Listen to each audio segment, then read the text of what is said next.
Longtemps mises à l'écart de la société, les personnes handicapées sont aujourd'hui intégrées de plein droit dans le monde de l'éducation et du travail. Grâce à l'action des pouvoirs publics, des associations, des éducateurs et des entreprises, le handicap n'est plus un frein à l'insertion professionnelle. L'intégration des jeunes handicapés dans l'univers scolaire est à présent une réalité.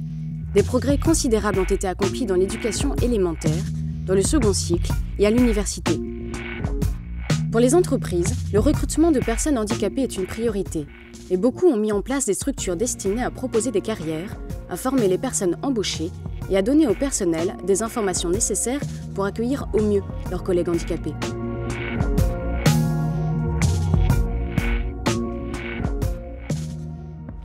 On va extraire l'ADN de cellules. Là, c'est la pomme. On aurait pu choisir un autre fruit, le kiwi, la banane. Bon. On a des enfants de parents sourds qui sont des enfants signeurs, on a des enfants de parents entendants qui étaient dans une oralisation intensive. Bon, on essaye de trouver le terrain de partage pour la dynamique de cours en général, mais en même temps, il y a des réponses qui sont très individuelles. Et ce sont les petits effectifs qui nous permettent d'adapter ces réponses-là. Nous avons une majorité d'élèves qui sont sourds et nous intégrons quelques élèves entendants. Ce sont les entendants qui s'adaptent et pas l'inverse. Et en général, qui tirent profit des aménagements. Dans les cours, il peut y avoir une interactivité entre les élèves. Ceux qui comprennent tout de suite et le plus vite vont dépanner ceux qui ne comprennent pas. Mais c'est bien dans les deux sens. C'est-à-dire que ce n'est pas simplement sur le plan de la communication, c'est aussi sur le plan des aptitudes de chacun. Sur le fond, quand il y a quelque chose qui n'a pas été compris par un élève qui est peut-être mieux oralisé mais à qui il manque un élément, c'est l'élève le plus sourd qui va le dépanner parce qu'il est logique et il a compris le fonctionnement. Les sourds détestent dire qu'ils n'ont pas compris parce que chez nous, entendre et comprendre sont souvent synonymes et ce n'est pas le même problème. Ils pourraient dire « je n'ai pas bien compris, je n'ai pas bien perçu », mais c'est souvent traduit, il ne comprend rien.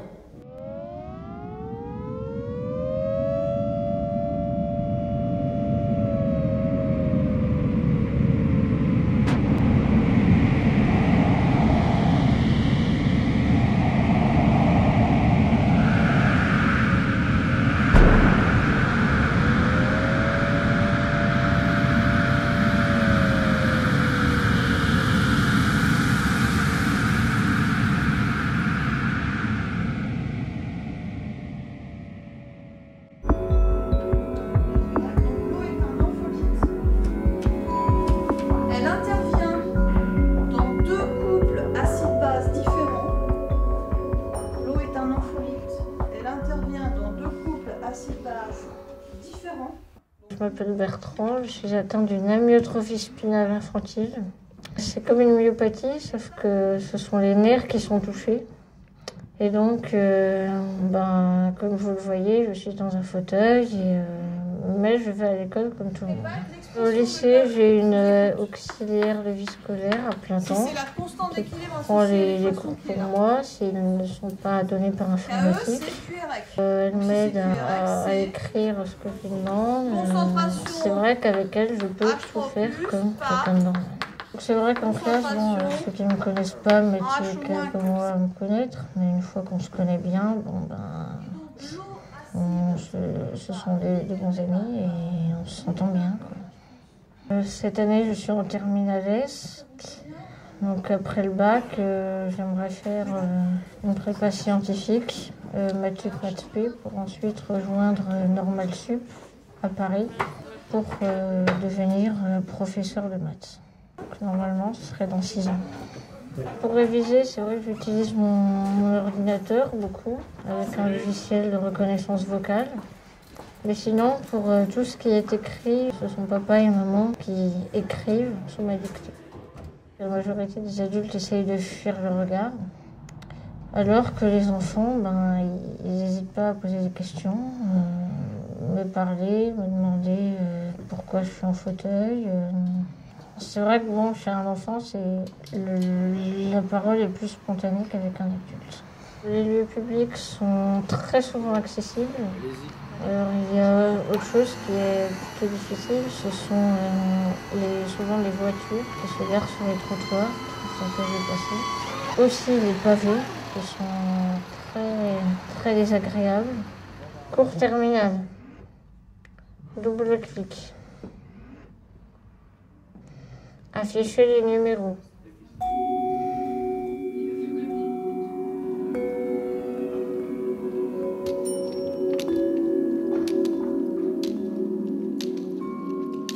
Actuellement, à Paris 8, nous accueillons environ 180 étudiants en situation de handicap qui sont porteurs de différents handicaps et qui sont inscrits dans différentes disciplines et qui sont inscrits aussi bien en licence qu'en master et même en doctorat. On a actuellement 17 étudiants inscrits en doctorat, pour vous donner une idée, comme quoi les études supérieures et même les études supérieures longues sont accessibles aussi aux étudiants en situation de handicap. L'Université Paris 8 commence à être connue pour son accessibilité humaine de bonne qualité. Donc on a des étudiants handicapés qui affluent de toute l'Île-de-France pour s'inscrire ici. Je suis née prématurée à 6 mois et j'ai manqué d'oxygène à la naissance. Quelles sont les difficultés que ça représente aujourd'hui? Plus vraiment de grandes difficultés. Vu qu'avant, je ne marchais pas, aujourd'hui je marche. Parce que j'ai été opérée plusieurs fois et j'ai une vie tout à fait normale.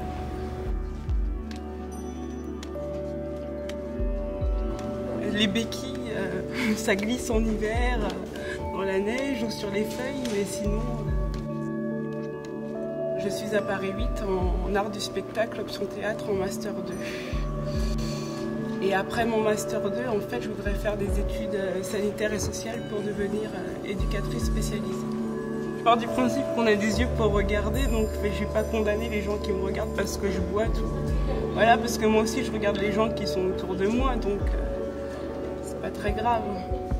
On a tous un handicap, de toute façon, dans la vie générale. Et moi, quand j'ai réussi à rentrer dans le milieu valide, en fait, j'ai voulu carrément oublier mon passé d'handicapé, entre guillemets. Et je voulais plus rien avoir à faire avec un handicapé. Et en fait, c'est en étant dans la vie de tous les jours, en m'apercevant que je suis comme ça, je ne changerai pas et les gens sont comme ils sont.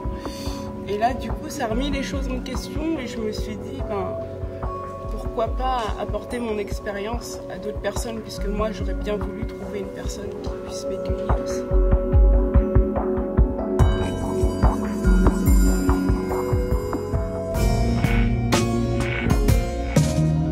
J'ai 3 doigts à la main gauche et j'ai une jambe qui est plus courte que l'autre et qui était mal formée. Donc je marche avec une prothèse. J'ai subi plusieurs opérations, dont une amputation du pied, puisque le pied était mal formé et gênait la croissance. Donc à l'âge de 8 ans, on m'a amputé. Ma dernière opération date de 96, donc j'avais 16 ans. J'ai été au lycée comme tout le monde, j'ai passé un bac ES, j'ai intégré l'université.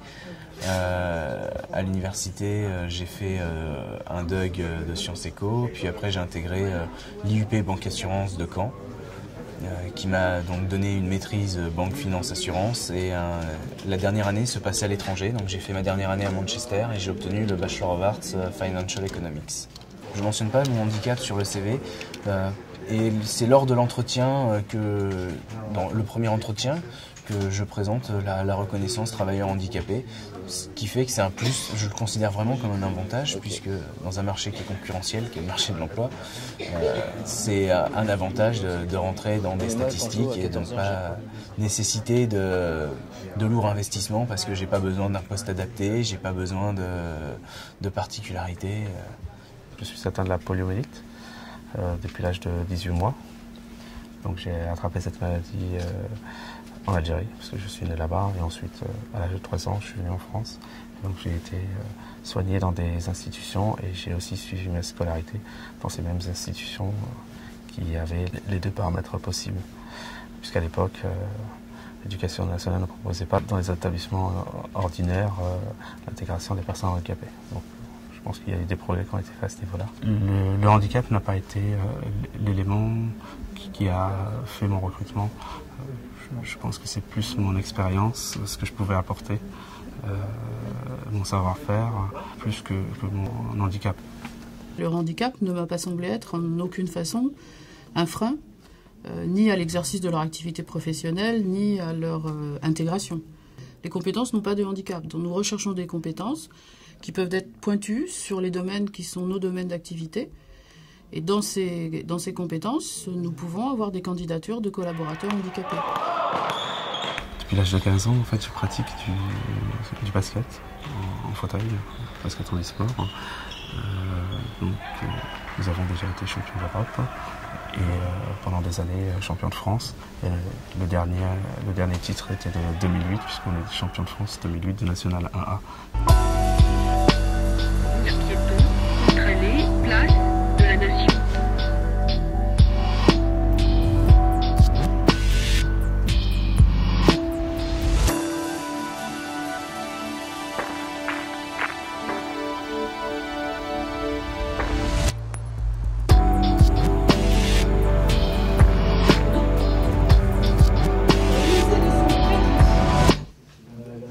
Alors, le crédit, c'est uniquement quand on utilise la confiance que l'on inspire à quelqu'un. Donc c'est le numéro 1. Les chardas sont fardeaux, si vous voulez.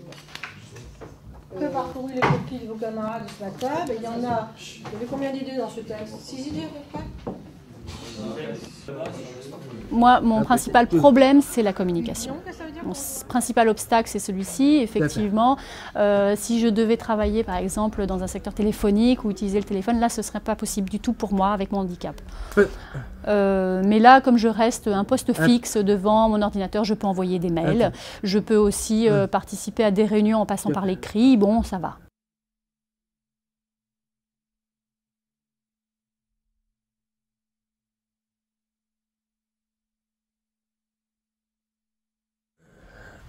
Oui, l'entreprise effectivement a fait des démarches pour soutenir les personnes handicapées, c'est vrai. Parce que ils ont pris conscience qu'il fallait des interprètes notamment, que lors des discussions, des réunions, si on voulait avoir des échanges approfondis, très précis, etc., on avait besoin aussi d'interprètes. Donc du coup, moi j'ai beaucoup de questions aussi à poser dans mon travail au quotidien, donc c'est nécessaire d'avoir cette accessibilité-là. Moi, je n'ai pas l'impression qu'il y a un regard particulier parce que moi, je ne suis pas. C'est pas un handicap visible comparé aux aveugles qui ont leur canne.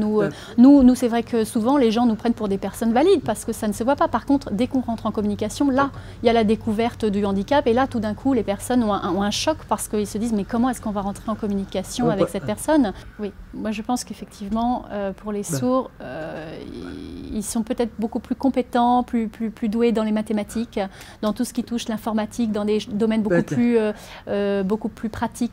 C'est vrai que les entendants peut-être acquièrent beaucoup plus de vocabulaire et beaucoup plus de connaissances plus rapidement que nous les sourds, c'est vrai.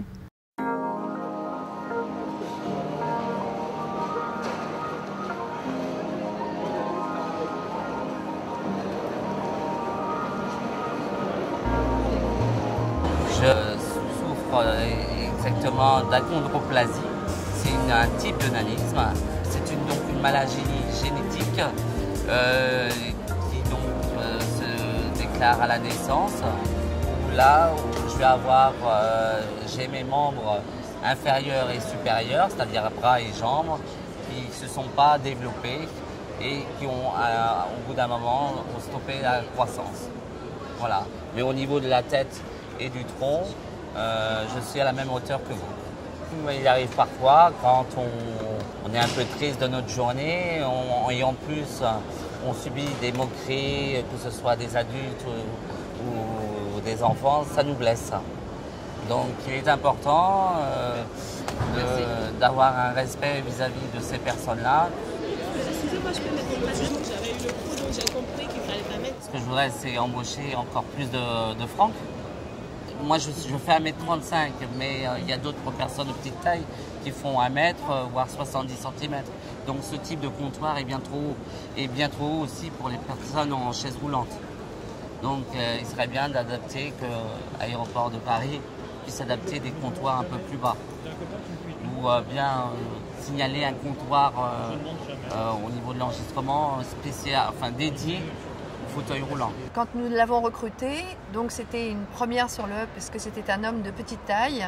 Et un homme de petite taille derrière une banque d'enregistrement vis-à-vis d'un client, c'est quelque chose d'assez important. Et c'est une parfaite réussite. Air France a une obligation d'emploi de personnes handicapées. Nous avons donc plusieurs missions de recrutement de personnes handicapées, de maintien dans l'emploi des personnes handicapées. Et nous faisons aussi beaucoup de sensibilisation, notamment en interne, pour aider à l'intégration des personnes handicapées, préparer les équipes, discuter, enfin pour que l'accueil soit le mieux possible. Je m'appelle Esther, j'ai 26 ans, je suis née sans iris, ce qui fait que je suis très éblouie par la lumière et je suis donc très myope. Donc en fait ma plus grosse difficulté c'est de lire de loin. Donc tout ce qui est écrit petit, c'est là où ça me pose problème. Mais au niveau déplacement ou autre, tous les jours je dirais que je le vis bien mon handicap finalement parce que c'est pas un gros problème au final. J'ai un zoom text sur mon poste. Donc une clé USB qui me permet d'agrandir tous les logiciels sur mon poste et je peux agrandir à la taille que je veux en fait. Et j'ai également une loupe qui me permet de lire les documents que me présentent les passagers. Parfois les personnes ne sont pas forcément sensibilisées ou ne savent pas forcément comment se comporter face au handicap. Donc c'est vrai que j'ai eu des moments un petit peu difficiles, mais j'ai eu aussi des personnes qui ont fait preuve de bonne volonté. Donc ce qui m'a permis de me battre et de continuer. J'ai postulé, donc j'ai envoyé un CV et une lettre de motivation par candidature spontanée. Et donc dans ma lettre de motivation, j'ai précisé que j'avais un problème de vue. Mon entrée à Air France avec les collègues, les cadres, avec tout le monde, ça s'est très bien passé. Ils ont pris en compte mon handicap, mais ils me considèrent comme les autres en fait. Non. Au niveau de mon emploi du temps, ils ont trouvé une solution pour que je puisse rentrer que lorsque je finis tard ou que je commence tôt. Donc vraiment, j'ai rencontré aucune difficulté.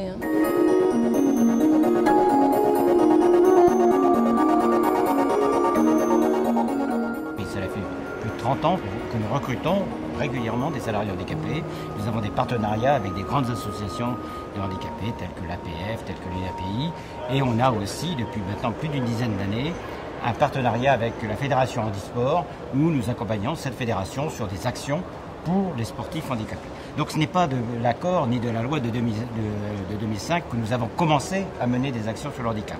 Simplement, la loi, je dirais, nous a incité à réfléchir et à la Société Générale pour aller plus loin, pour faciliter l'insertion professionnelle des salariés handicapés. Et nous avons voulu le faire en accord avec les partenaires sociaux de l'entreprise. Nous avons une action permanente avec la présence de la Société Générale sur des forums de recrutement, sur les sites internet spécialisés et sur de la communication externe pour inciter donc les salariés à être candidats et à postuler à la Société Générale. Bon, le recrutement, c'est un fait important, mais derrière, il faut lui faciliter de pouvoir s'intégrer dans l'entreprise pour une carrière. L'an dernier, nous avons déjà doublé le nombre de recrutements et cette année, je pense que encore nous allons augmenter notre chiffre de recrutement. On est aujourd'hui sur le Forum pour l'emploi de Paris organisé dans le cadre de la 12e semaine pour l'emploi des personnes handicapées. Et force est de constater aujourd'hui que les entreprises sont très mobilisées pour accueillir, recevoir des personnes handicapées qui sont en recherche d'emploi ou qui réfléchissent peut-être à une orientation professionnelle.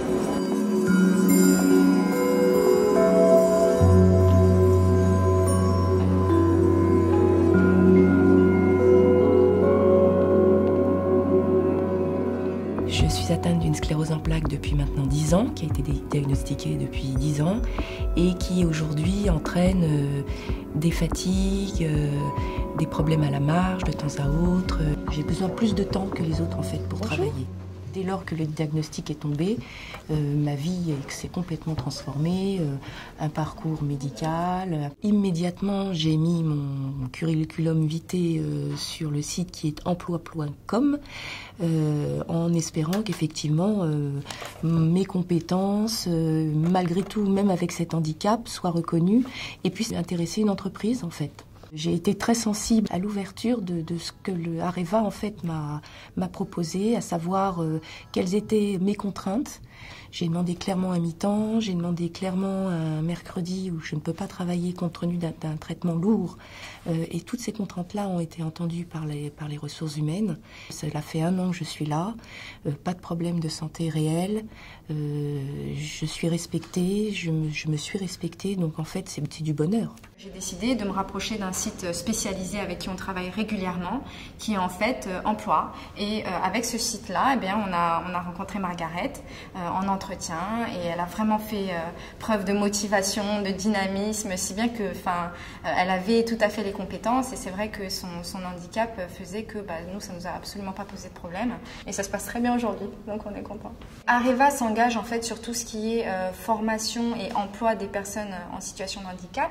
Au niveau du recrutement, c'est se rapprocher des organismes spécialisés pour favoriser l'insertion des personnes en situation de handicap.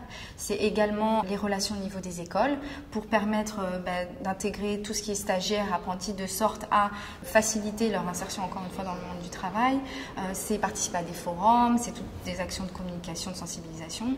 Donc voilà, c'est quelque chose qui fonctionne très bien aujourd'hui. On a eu des bons résultats. On a eu 75 contrats en 2007, dont 50% en CDI, donc ce qui est très très bien, et dans tout type de fonction support ou encore autres présents dans le groupe. Quand on voit quelqu'un handicapé, il ne faut pas avoir peur.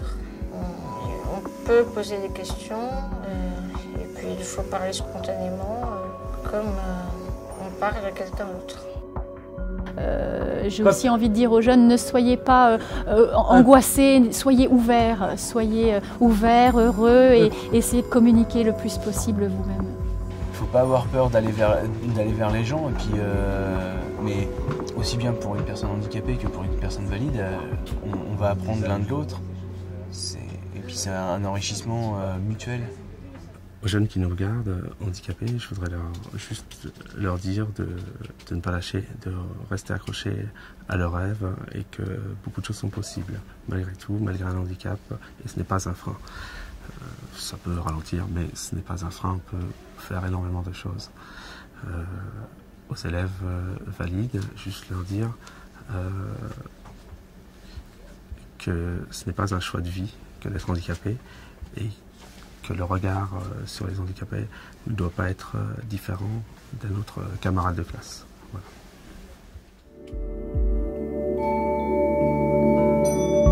Le handicap touche environ 5 millions de personnes en France. Il peut présenter des formes et des situations très différentes, physiques, visuelles, auditives ou mentales. Il peut être visible ou non visible. Dans ce film, nous avons présenté des témoignages qui expriment une vision positive. Les personnes en situation de handicap ont droit au même respect, aux mêmes accès à l'éducation et au travail que les personnes valides. Nous n'avons pas pu montrer tous les problèmes qui se posent au quotidien aux personnes handicapées. Certains impliquent une prise en charge très lourde et très contraignante. Mais notre message est clair. Entre personnes valides et personnes handicapées, nous devons nous comprendre, communiquer, aller les uns vers les autres. Parce qu'au-delà du handicap, nous sommes tous semblables.